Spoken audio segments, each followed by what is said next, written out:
laat ons vergader, een as sy kerk, een in sy naam. In Christus naam kom ons hier nader. Kom ons as sy gemeente saam. Hy gee sy gees, so laat hy dit wees. Hy seën wat ons bou en bind ons deur sy trou. Liewe gemeente, vriende, genade vir julle en vrede.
As verootmoediging vanoggend lees ons Romeine 13 van vers 8 af 'n paar verse.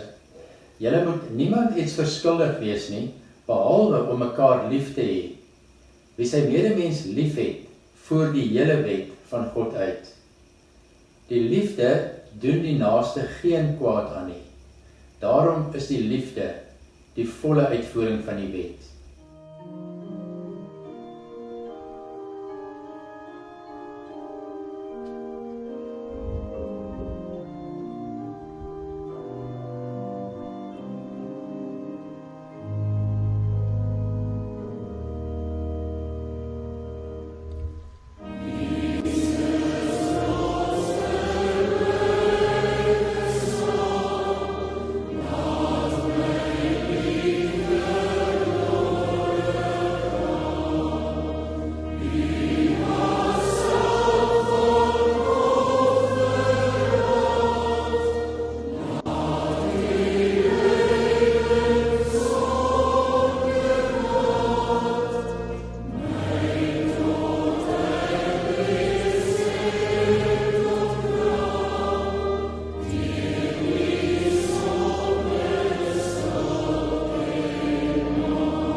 Here, dis 'n voorreg om as 'n gemeente of as 'n groep gelowige mense saam by U te wees in 'n erediens. Of ons nou hier in die kerk sit en of mense by die huis sit, en of nou vreemde ver plekke, nie eens deel van ons eie gemeente nie, sit en na die video kyk, is dit so dat ons 'n eenheid vorm, omdat U ons by mekaar gebring het. Ons is een omdat ons in U glo en omdat ons U navolg En omdat ons glo dat dit wat die leefstyl wat U vir ons voorsê, die beste leefstyl is wat ons kan hê om in hierdie lewe deel te wees van die Koninkryk van God en ook deel te hê aan die vestiging van die Koninkryk van God. Ons is die kinders van God, wyd versprei. Wat 'n voorreg. Praat met ons Here, ons luister. Amen. Ons skriflesing is uit Matteus 18 vers 15 tot 20. As jou broer verkeerd opgetree het teen jou, gaan wys hom tereg waar julle eenkant alleen is. As hy na jou luister, het jy jou broer teruggewen. Maar as hy nie luister nie, neem nog 1 of 2 met jou saam, sodat alles wat gesê word, deur die woord van 2 of 3 getuies, bevestig kan word. En as hy na hulle nie luister nie, sê dit vir die gemeente. As hy ook na die gemeente nie luister nie, moet jy hom as 'n heiden en 'n tollenaar behandel. Dit verseker ek julle, wat julle ook al op die aarde toesluit, sal in die hemel toegesluit bly. Wat julle ook al op die aarde oopsluit, sal in die hemel oopgesluit bly. Verder verseker ek julle, as 2 van julle op aarde oor enige saak saamstem en daaroor bid, sal my Vader wat in die hemel is, hulle dit laat kry. Want waar 2 of 3 in my naam saam is, daar is ek by hulle. Wat 'n wonderlike belofte. Vriende, wat dink julle as julle hoor dat lidmate met mekaar ongelukkig is en selfs ernstige konflik het? Konflik in die kerk? Dit klink na 'n teenstrydigheid. Die kerk is tog 'n plek waar vrede en harmonie is. Tog is dit en was dit nog nooit die geval nie. Hoekom nie? Die kerk is 'n gemeenskap van mense. En mense maak mekaar seer. As ons dink daar moet te alle tye net vrede en harmonie in die kerk wees, dan vee ons maklik konflik onder die mat in. Ons maak as dit nie bestaan nie, ons wil dit nie hê nie en daarom ignoreer ons dit. En presies dit benadeel verhoudings en maak dat vrede en harmonie baie moeilik bereik word. Die konflik waaroor dit in Matteus 18 gaan, ontstaan wanneer iemand ervaar 'n medegelowige het iets teen hom of haar verkeerd gedoen. En hierdie persoon word dan opgeroep om die saak nie onder die mat in te vee nie, maar te gaan praat met daai skuldige broer of suster. As die skuldige nie wil saamwerk nie, dan moet daar 1 of 2 lede van die gemeenskap saamgeneem word. En as dit nie help nie, moet die saak onder die aandag van die hele gemeenskap gebring word.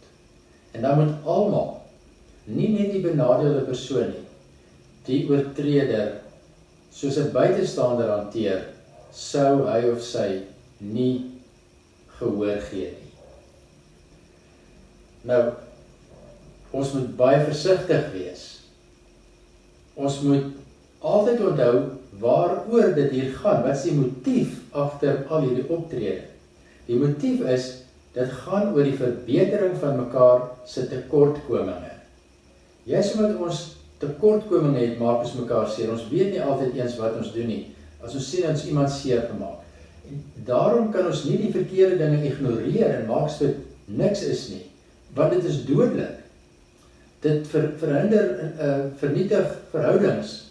En daarom moet ons nou nie ook ingestel wees op vervolging en so nie, ons moet ingestel wees op genesing. Ons het hier eintlik te make met wat ons kan sê die kuns van die Christelike lewe, naamlik om medegelowiges te vergewe en reg te help, eerder as om wraak te neem en te haat. Dis die verskil tussen die geloofsgemeenskap en ander. Dit begin al in die Ou Testament, en in ons geleesde gedeelte sê Jesus weer, julle moet mekaar vergewe en in 'n versoende verhouding lewe. Hy sê, voordat ons iemand uit die gemeente verwyder, moet ons hard probeer en liefdevolle moeite doen om hom of haar vir die gemeente terug te wen. Ons is altyd op soek na 'n herstelde verhouding. Maar wat nou as die skuldige persoon weier om sy of haar skuld te erken? En dis die vraag waaroor dit dan hier gaan. Nou, daar's twee belangrike dinge wat ons in die geleesde gedeelte sien, wat ek vinnig wil probeer noem. Die eerste is, dat dis belangrik dat ons meer mense in die geloofsgemeenskap moet betrek. Ons moet saam daaroor besin en onderskei en die saak binne die groter groep hanteer. Wanneer die groep saam dink en besluit, het dit 'n ander soort gesag as wanneer net een persoon praat. Dit is meer as net 'n gewone menslike gesag. Dit sê, ons as 'n gemeenskap leef in die teenwoordigheid van die lewende Here en onder leiding van die Heilige Gees, en in hierdie moeilike omstandighede sal hy vir ons lig gee. God wil hê dat ons in 'n versoende verhouding moet lewe en daarom sal hy ons help.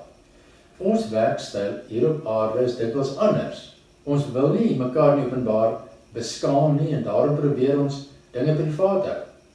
Daarom gebeur dit deesdae so dat wanneer iemand nie Bybels korrek opgetree het nie, iemand anders seer gemaak het, benadeel het, dan stuur ons die dominee na hom of haar toe om die saak uit te praat.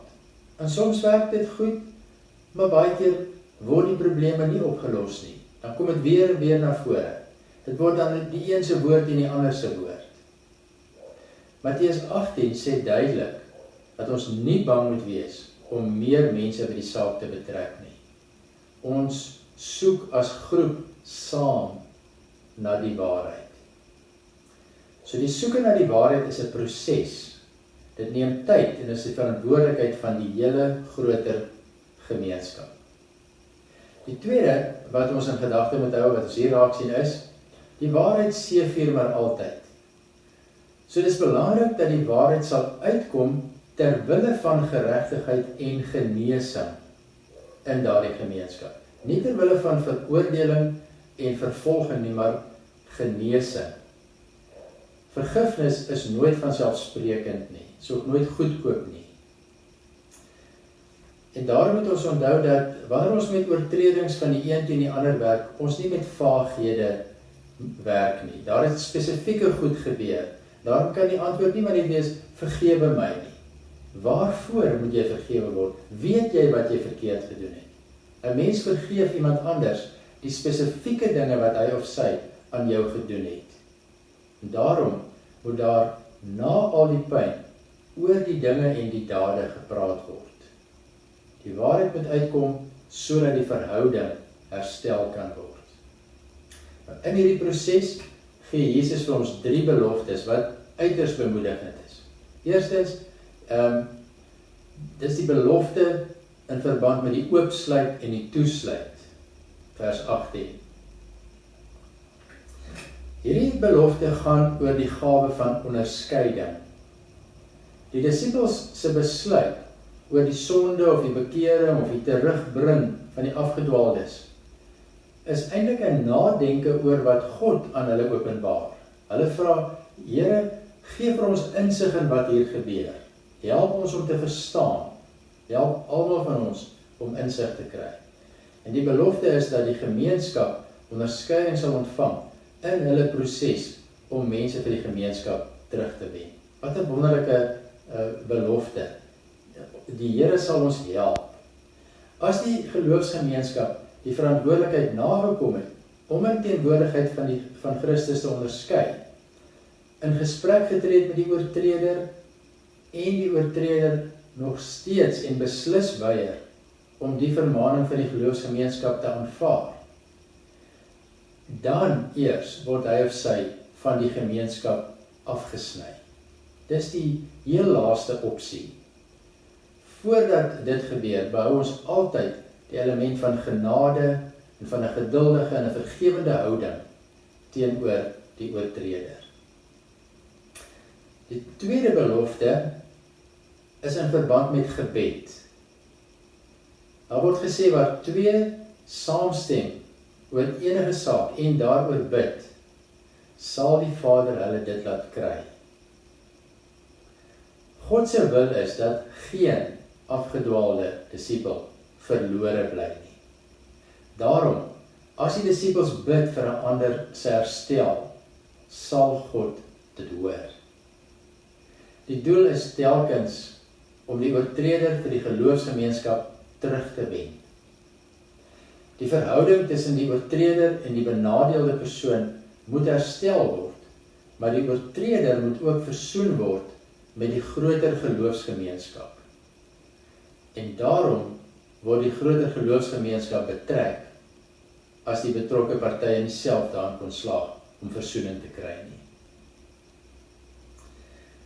Dan is daar 'n derde belofte, en dit is die belofte dat Jesus, waar 2 of 3 in sy naam saam is, by hulle sal wees. Die teenwoordigheid van Jesus stel die disippels in staat om hulle taak uit te voer, om mekaar verantwoordbaar te hou. Het is wonderlik, hierdie beloftes waarop ons kan steun. So ek sluit af, vriende, deur maar net weer te sê, te beklemtoon, ons moet leer om konflik te hanteer en nie onder die mat in te vee nie. Die spanning wat ontstaan wanneer ons teen mekaar oortree, die net 'n invloed op individuele verhoudings nie, maar dit kring uit op die hele geloofsgemeenskap.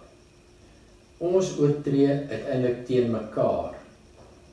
En daarom moet ons leer om konflik te hanteer en op te los. Anders gaan ons dit nie regkry om by mekaar te bly, soos wat Christus wil hê ons moet by mekaar bly nie. Ons kan met vrymoedigheid oor ons verskille praat, want ons weet, die Gees is altyd teenwoordig en sal ons help om dit uit te sorteer. Kom ons bid die Here dat hy ons hiermee help. Amen. Here, dankie dat U ons aanmoedig om openlik met mekaar te wees, om oop te praat oor dit wat ons aan mekaar doen, hoe dat ons mekaar benadeel, en hoe dat ons weer daarvan herstel sal word. Help ons, Here, om die moeilike gesprekke te kan aanvat, wetende dat U baie beloftes vir ons gee, dat U by ons is en ons bystaan om dit uit te klaar en op te los. Dankie, Here, vir daardie bemoediging. Gee ons die moed en die durf om, as dit nodig is, die harde paaie te loop, maar ons weet dit gaan uitloop op 'n herstelde verhouding en 'n verbeterde verhouding. En so bou ons aan die koninkryk, vestig ons die koninkryk van God as 'n wêreld waarin mense wat sondig is, tog wel met mekaar kan saamlewe, omdat ons in Christus op soek is na vrede en harmonie. Lei en help U ons, oral waar ons is, om met mekaar eerlik te lewe. Amen.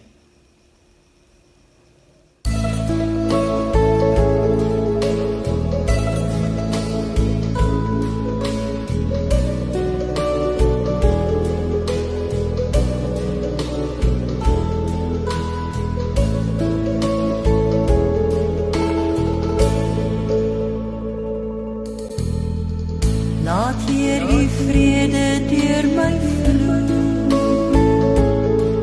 Waar haat is, laat ek daar U liefde bring. Laat ek in pyn en smart vertroostend wees, en krag gee deur geloof in U, o Heer. O Heer, help my om altyd so te leef, om ander hoër as myself te ag, ja, om lief te hê, ander bo myself, en ook eerder te gee as te verwag. Laat Heer U vrede deur my vloei, en laat ek hoop gee waar daar twyfel is. Ek wil U lig in duisternis laat skyn, laat ware vreugde altyd uit my straal. O Heer, help my om altyd so te leef, om ander myself te ag. Ja, om lief te hê, ander voor myself. En ook eerder te gee as te verwag. Laat weer die vrede deur my vloei. Leer my om ook soos U te kan vergeet. Maak my bereid om aan myself te staan, dat ander U al meer in my kan sien.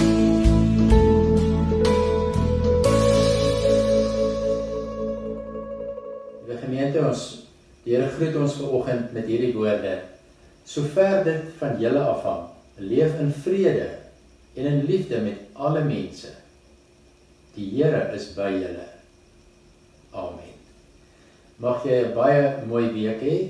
Mag jy liefde, vrede en vreugde nie net ervaar nie, maar ook uitleef, sodat ander mense dit by jou ontvang. Mooi week.